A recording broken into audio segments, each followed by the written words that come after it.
좋아요, 구독. 네, 일단은 오늘 증시 막바지를 향해 가고 있는 가운데 양시장의 약세를 좀 보이고 있습니다. 혼조 양상이 지금 펼쳐지고 있는데요. 개별 이슈가 부각되면서 일부 종목만이 움직이는 모습이 펼쳐지고 있습니다. 그렇다면 최근의 시장 방향성을 조합을 해봤을 때 1월 효과는 좀 유효하다라고 보실까요? 그래서 1월 효과는 좀 제한적이지 않을까라고 좀 생각이 들고 있고요. 뭐 최근 들어 이제 주가 자체가 이제 10월 말을 저점으로 해서 이제 코스피나 코스닥 전부 다 큰 폭으로 좀 올랐다라고 보시면 될 것 같습니다. 이렇게 뭐 단기 상승에 따라서 최근 들어 이제 주가가 조금 조정 국면에 들어가는 거 아닌가라는 생각을 해보고 있고요.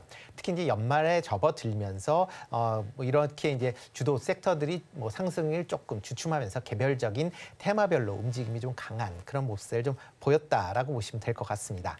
뭐 최근 뭐 지금 시점에는 뭐 이번 주가 뭐 올해 마지막이고 이제 다음 주서부터 이제 새해를 접어들기 때문에 아마 이번 주는 뭐 내년 시장을 준비하는 그런 때가 아닌가라는 생각을 해보고 있고요. 뭐 그러다 보니까 이제 개인 투자자들 입장에서 보면 오늘 이제 매수를 하시면 이제 내일 이제 배당락이 발생을 하기 때문에 배당락 이전에 주가를 일부는 뭐 정리하겠다라고 생각하시는 분들도 있고요. 또 특히 오늘 같은 경우에는 이제 프로그램 매매로 인해서 기관의 매수세가 좀 강하게 들어오고 있다라고 좀 보시는 게 맞지 않을까 싶습니다. 뭐 과거에 이제 예를 본다라고 하게 되면 1월 효과는 이제 그러니까 새로운 한 해의 주가 흐름이 어떻게 될지에 대한 이제 기대감이 반영이 된다라고 보시면 되는데요. 과거 예를 본다라고 하게 되면 그 전해의 상승폭이 크다라고 하게 되면 그 다음에 상승폭이 뭐 상당히 좀 줄어들거나 아니면 마이너스로 했던 경우가 좀 많이 있다라는 점도 감안해 보셔야 되는데요. 그렇기 때문에 올해 상승폭이 좀 높은 편이었습니다. 뭐 본다라고 하게 되면 코스피 같은 경우는 연초 대비 16%, 그다음에 코스닥 같은 경우도 연초 대비 25%를 상승하면서 비교적 높은 상승률을 기록을 했기 때문에 내년에는 이런 상승폭이 상당히 좀 제한될 가능성도 있다라는 것도 보시면 좋을 것 같고요. 그렇지만 뭐 많은 분들이 이게 진짜 많이 올랐냐라고 생각하시는 이유 중에 하나는 뭐 올해 이제 중반 이후, 그러니까 하반기에 2차 전지들이 급락을 하면서 전체적으로 이제 개별적인 이제 수익률들이 낮아지시는 그런 이제 구간들이 있었기 때문에 그렇게 이제 느낀다라고 보여지는데 실질적으로는 좀 높은 상승률을 기록을 했다라고 보시면 되겠습니다. 그렇기 때문에 내년 1월 효과도 뭐 상당히 좀 제한적인 상황에서 뭐 올라가지 않을까라는 생각을 좀 해보고 있습니다. 네, 1월 효과가 나타날지에 대해서 질문을 좀 드려봤었는데 이 상황 속에 좀 제한적인 움직임이 나타날 것이다라고 전망을 해주셨고요. 사실 11월장이 좀 좋았습니다. 12월장 역시도 산타랠리가 기대가 됐었는데 사실 12월 초와 좀 비교를 해본다면 우리 지수 자체는 좀 오름세가 나타났었고 코스피 시장만 살펴보더라도 지금 기준으로도 2,600선 정도에서는 거래가 되고 있습니다. 오늘은 사실 아무래도 오늘까지를 포함해서 3거래일 정도만 남아있기 때문에 조금 혼조 양상이 펼쳐지면서 박스권 장세가 펼쳐지는 것으로 풀이가 되고 있는 상황이고요. 오늘 시장 자체만 살펴본다면 살짝 지지부진한 양상이 펼쳐지고 있습니다. 하지만 최근에 좋았던 점을 고려를 해본다면 그렇게까지 나쁜 시장이다라고 보기는 어려울 것 같고요. 양대 시장에서 지금까지도 하락하는 종목 수가 조금 더 많이 집계가 되고 있는 상황입니다. 그런데 최근에 또 수에즈 운하 이슈로 인해서 해운주가 강세를 보였던 바가 있었습니다. 2차 전지와 리튬 관련주 등도 이제 반등을 모색하는 모습이 나타났었는데 하지만 사실 두 섹터는 오늘 장에서는 좀 모두 약세를 보이고 있습니다. 그렇다면 내년 1월까지도 두 섹터를 좀 보수적으로 바라봐야 할까요? 네, 일단 뭐 단기적인 뭐 관점에서 뭐 접근하시는 게 아직까지는 좀 맞지 않을까라는 생각을 해보고 있습니다. 뭐 해운업에 대해서는 최근에 이제 HMM 매각과 관련된 건과 그다음에 홍해 통행이 이제 중단되면서 이제 해상 운임, 특히 이제 컨테이너 관련된 SCFI 운임 지수가 상승하면서 좀 이런 HMM이나 그다음에 뭐 여러 이제 벌크선 관련된 이제 해운사가 좀 강했었다라고 보시면 될 것 같고요. 그렇지만 이제 홍해 이슈 같은 경우에는 아마 내년 초 정도에는 어느 정도 이슈가 마무리될 가능성은 좀 있다라고 생각이 되고 있습니다. 그렇다라고 하게 되면 관련된 이제 상승에 대한 부분이 좀 제한적일 수밖에 없다라고 보여지고요. HMM 인수와 관련돼서는 여전히 승자의 저주에 대한 우려감이 아직도 큰 것도 사실입니다. 특히 이제 하림이 이제 인수 주체로 이제 결정이 되긴 했는데 이게 뭐 하림이 전체 6조 4천억 중에서 한 5조 원 정도는 이제 투입을 해야 되는데 이건 대부분 아마 차입금으로 이루어질 가능성은 있고요. 그러다 보면 재무적인 우려감이 커 있는 것도 사실입니다. 그리고 이제 해상 운임 자체가 어느 정도 회복이 돼야 HMM에 대한 실적이 좋아지면서 그런 부분이 커버된다라고 보여지는데요. 컨테이너 선들 같은 경우는 이제 신규로 많이 이제 지금 투입이 되고 있습니다. 그러니까 글로벌 선사들이 새로운 그 선박들을 많이 투입을 하고 있기 때문에 해상 운임이 뭐 홍해 이슈 때문에 상승은 보이지만 언제든지 다시 제자리로 내려올 가능성이 있다. 그런 점을 좀 감안하셔야 되지 않을까 싶고요. 2차 전지 같은 경우는 이제 전방 산업인 전기차의 판매가 내년도에도 부진함이 좀 이어질 가능성이 계속 얘기가 되고 있습니다. 특히 이제 내년도 전기차 판매 성장률이 올해보다 한 20% 정도 증가할 걸로 예상을 하고 있는데요. 올해 성장률이 한 40% 이상이 되고 있기 때문에 그거의 한 절반 수준으로 감소할 것이다. 그렇게 된다라고 하게 되면 뭐 전기차의 판매가 줄면 그만큼 2차 전지에 대한 그런 이제 수요도 많이 좀 예상보다는 줄어들 가능성이 있다라고 보여지고요. 특히 2차 전지 업체들이 현재 대규모 생산 시설을 확장을 하고 있는 그런 상황입니다. 그렇지만 이 자금들의 대부분이 차입금으로 지금 이루어지고 있기 때문에 현재와 같은 고금리 상황에서 만약 업황 개선도 이루어지지 않는다라고 하게 되면 그만큼 이자 비용 증가로 인해서 재무적 위험성이 지금보다 더 커질 가능성도 있다라는 점도 좀 투자하실 때 유의해 주셔야 될 것 같고요. 그리고 최근 2차 전지 소재 관련된 광물 가격도 계속 하락세를 이어가고 있는 그런 상황입니다. 대표적인 이제 리튬 같은 경우는 지금 12월 달에 킬로그램당 82위안대로 지금 하락을 한 그런 상황입니다. 뭐 평균 생산 원가가 100위안대다라고 얘기하는 거니까 지금 생산 원가보다 이하로 내려갔음에도 불구하고 지금 이런 하락세가 멈추지 않고 있는 상황을 좀 유의해서 보시면 좋을 것 같고요. 특히 중국의 배터리량 재고 증가와 그다음에 남미 지역에서 리튬 생산량이 증가하고 있다라는 게 향후에 리튬 가격의 상승으로 돌아서기에는 상당 시간이 걸릴 가능성이 있다라는 점도 내년 투자에 유의해 주셔야 될 것 같고요. 아마 양극재 업체들은 아마 4분기 실적이 아마 3분기 실적보다 더 나빠질 가능성도 있으니까 그런 부분도 투자하실 때 유의하셔야 되지 않을까 싶습니다.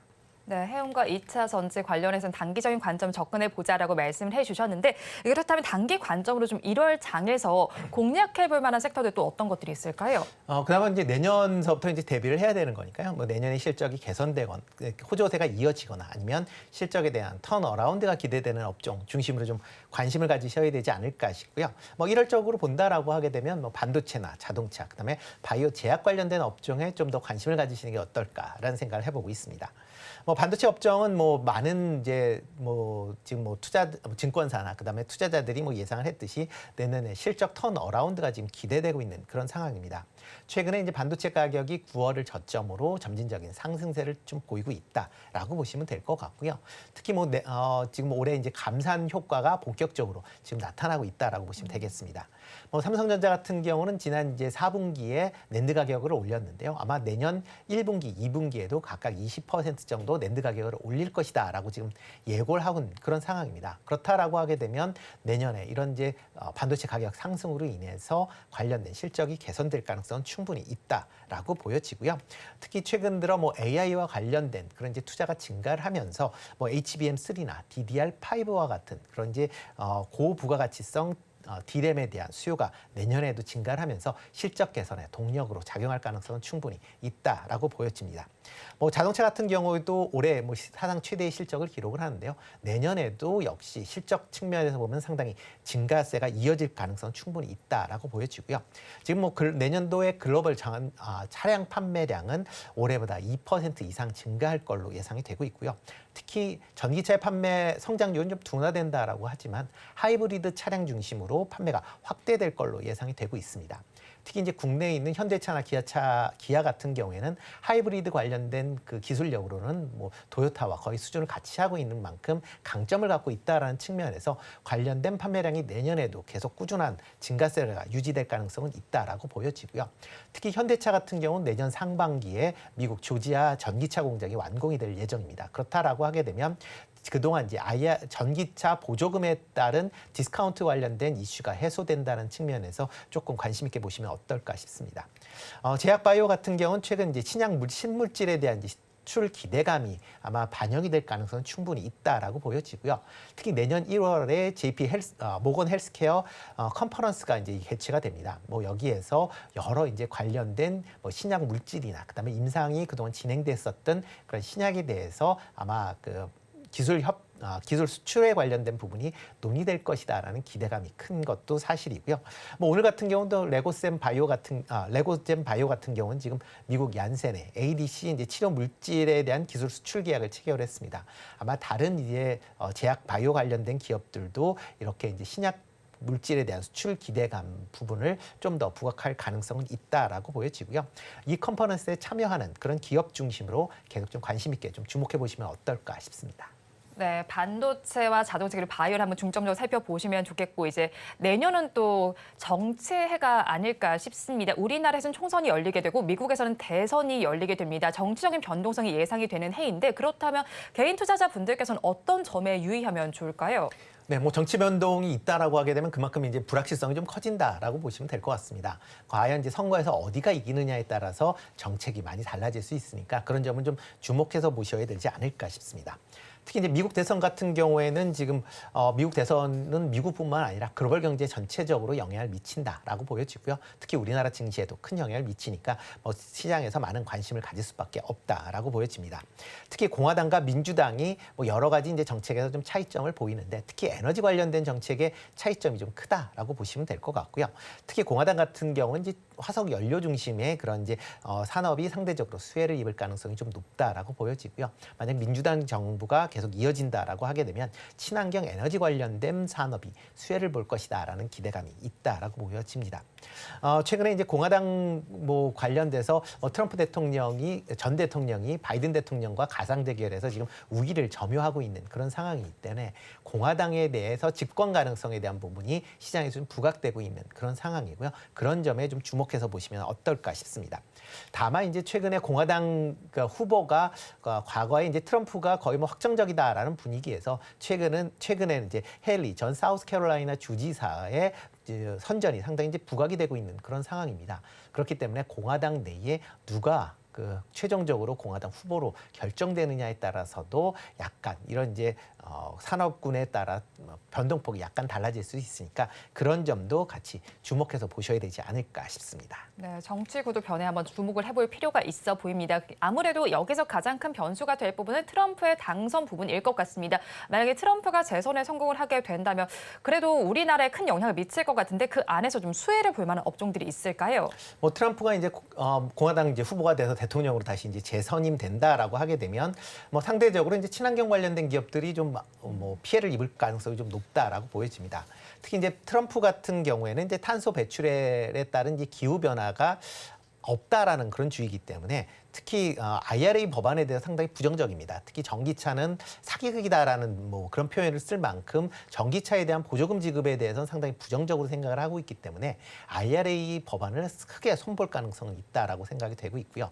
특히 만약 공화당이 하원 의원, 그러니까 의회까지 장악을 한다라고 하게 되면 IRA 법안은 아마 폐기 수순으로 밟게 진행이 될 가능성은 충분히 있다라고 보여지니까 그런 부분은 감안해서 보셔야 될 걸로 보여지고요. 다만 이제 만약 트럼프가 된다라고 하게 되면 그나마 조금 이제 관심 있게 볼 수 있는 게 뭐 국방력을 상당히 좀 강화될 가능성이 있다라는 부분하고요. 그다음에 석유 관련된 특히 이제 화석 연료 관련된 부분에 산업에 좀 더 방점이 찍힐 가능성은 있다라고 보여집니다. 그렇기 때문에 석유 관련된 그런 산업군에 좀 관심을 가지실 필요가 있을 것 같고요. 그중에서 만약 된다라고 하게 되면 미국 내에 지금 석유 화학 관련된 단지를 생산 시설을 보유하고 있는 롯데케미칼을 한번 좀 주목해서 보실 필요가 있지 않을까라는 생각을 해보고 있습니다. 네, 일단 트럼프가 당선이 된다면 친환경 기업엔 피해가 있을 것이고 석유화학에 관련해서 미국 내에서 좀 가지고 있는 쪽은 좀 수혜를 볼 수도 있겠네요. 네, 그렇다면 내년에 투자 전략을 수립한다면 포트폴리오에 꼭 담아야 될 섹터도 있을 것 같은데요. 어떤 걸로 보시나요? 네, 일단 뭐 가장 좀 전에 말씀드렸듯이 1월에 아마 이제 공략해야 될 섹터와 비슷하게 아마 유지를 하시면 되지 않을까 싶고요. 가장 첫 번째 말씀드렸던 건 이제 반도체 부분 여전히 내년 한 해 제일 그나마 실적이 턴 어라운드 될 것이다라는 기대감을 갖고 있고요. 특히 반도체 관련된 부분은 2025년도까지 시장이 계속 호조를 보일 가능성이 있다라고 보여집니다. 만약 이렇게 반도체 부분에 호조가 이어진다라고 하게 되면 뭐 반도체 관련된 완성업체 이 두 개 회사 같은 경우는 뭐 그러니까 뭐 작년 올해 조금 이제 부진한 그런 실적을 보였는데 그거 확실하게 턴 어라운드가 이어질 걸로 예상이 되고 있고요. 그렇다라고 하게 되면 이런 완성업체뿐만 아니라 소부장 관련된 그러니까 전공정과 관련된 소부장 업체 여전히 포트에 담으셔야 되지 않을까 싶습니다. 뭐 반도체가 지금 감산으로 인해서 반도체 전공정 소부장 업체들이 상당히 올해 실적이 부진한 그런 모습을 보였는데요. 반도체 시장이 정상화된다라고 하게 되면 감산됐던 그런 물량을 다시 만들 없게 될 거고요. 그러다 보면 전공정 업체들의 실적 부분이 상당 부분 개선될 것으로 보이니까 그런 전공정 관련된 업체들한테 관심을 가지실 필요가 있다라고 보여집니다. 이와 더불어 이제 자동차업나 이제 바이오 관련된 부분은 여전히 관심 있게 보시면 좋을 것 같고요. 조선 관련된 업종도 실적 개선이 계속 이루어질 걸로 예상이 되고 있기 때문에 그런 점에서 조선 관련된 부분도 여전히 포트에는 일정 부분 담으실 필요가 있지 않을까라는 생각을 해보고 있습니다.